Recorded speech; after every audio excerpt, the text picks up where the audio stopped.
मुलांसाठी काहीतरी करायचं आहे बेक, तर चला बनवूया छोटे छोटे लावा केक। हे केक बनवणं खूपच सोपं आहे। तर हे केक बनवण्यासाठी मी इथे एका बाउलमध्ये 1 वाटी साखर घेतली आहे आणि त्याच्यामध्ये 2 चमचे बटर घातलं आहे। तुमच्याकडे जर बटर नसेल तर तुम्ही इथे तेलाचाही वापर करू शकता। आणि हे अशा प्रकारे चांगलं मिक्स करून घ्यायचं आणि ते मिक्स झाल्यानंतर आपण त्याच्यात ना 1 कप दूध घालायचं आहे। आणि हो, दूध घेताना आपल्याला दूध थोडंसं गरम वापरायचं आहे। दूध घातल्यानंतर अशा प्रकारे आपण 1 ते 2 मिनिटं चांगलं मिक्स करून घ्यायचं आणि त्याच्यानंतर आपण त्याच्यात 1 वाटी मैदा घातला आहे आणि मी कोको पावडर वापरले आहे। तुम्ही जर कोको पावडर नसेल तर ते स्किप केले तरी चालेल। त्यामध्ये तुम्ही व्हॅनिला इसेन्सचा वापर करू शकता आणि त्या आता नंतर मी त्याच्यात बेकिंग पावडर घातलेले 1 छोटा चमचा।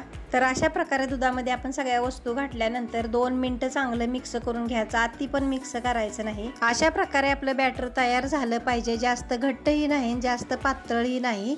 तर तुम्ही बघू शकता ही कसं तयार झालं आहे। तर आता बघा मी गॅसवर आप्पेचं भांडं गरम करायला ठेवलं आहे आणि गॅस आपण स्लोच ठेवायचा आहे। आता भांडं गरम झालं की मी ह्याला नेवाळीनं तेल लावून घेतलं। आमच्या इकडे हिला बघा नेवाळी म्हणतात, तुम्ही कधी वापरल्या का? आणि वापरली असेल तर तुमच्या इकडे हिला काय म्हणतात कमेंट करून नक्की सांगा।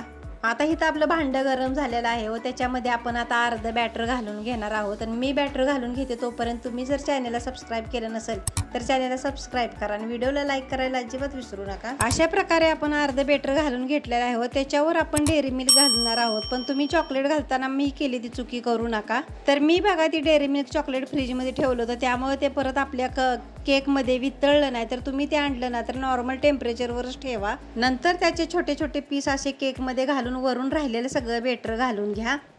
तर अशा प्रकारे सर्व बॅटर घालून झाल्यानंतर वरून झाकण ठेवा, मिनिमम 4 ते 5 मिनिटच ठेवा, नंतर लगेच चेक करा। तर आपले केक घालून शिने राहिलेल्या बॅटरचं मी बघा एका वाटीत घेतली आहे आणि त्याला तेल लावून घेऊन त्याच्यात मैदा शिंपडला आहे। तर मैदा का लावून घेतला आहे तर आपले ते बॅटर खाली चिटकून धरू नये। तर ही बघा एक प्रकारचे बटर पेपरचं, तुमच्याकडे हे जर बटर पेपर नसेल तर तुम्ही ही स्ट्रिक वापरू शकता। ही बघा मी पण यूट्यूबवरच बघितलेलं आहे। तर अशा बऱ्याच छोट्या छोट्या स्ट्रिक असतात बघा, ते आपण यूट्यूबवर बघून शिकत असतो, तर त्यातलीच ही एक आहे। तर तुम्ही सुद्धा ही नक्की ट्राय करा। तिकडे ते वाटीमध्ये केक घालूपर्यंत इकडे बघा आपले मिनी केक शिजले सुद्धा, कारण ह्या केकना अजिबातच वेळ लागत नाही, लगेच शिजतात।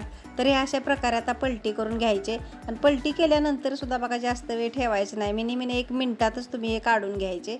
तर अशा प्रकारे बघा हे मी पलटून घेतलेले आहेत आणि तुम्ही बघू शकत असाल की मधले 3च आपले कसे जास्त बेक झालेले आहेत। त्याचं कारण असं की आप्पेच्या भांड्याला सगळीकडे व्यवस्थित जाळ लागत नाही, त्यामुळे मधले जास्त बेक झाले। माझ्या झालेल्या चुकीमुळे बघा हे चॉकलेट इथं मेल्ट झालेलं नाही। मी कसं तुम्हाला आहे ते सांगते, माझी चुकी जरी झाली तर ते मीच तुमच्यावर शेअर करते। जरी चॉकलेट मेल्ट झालं नाही ना तरी हे चवीला खूपच मस्त झाले। तर तुम्ही घरी नक्की ट्राय करा। अशा सोप्या सोप्या आणि साध्या रेसिपीसाठी आपल्या चॅनलला सबस्क्राईब करा आणि व्हिडिओला लाईक करायला अजिबात विसरू नका। धन्यवाद।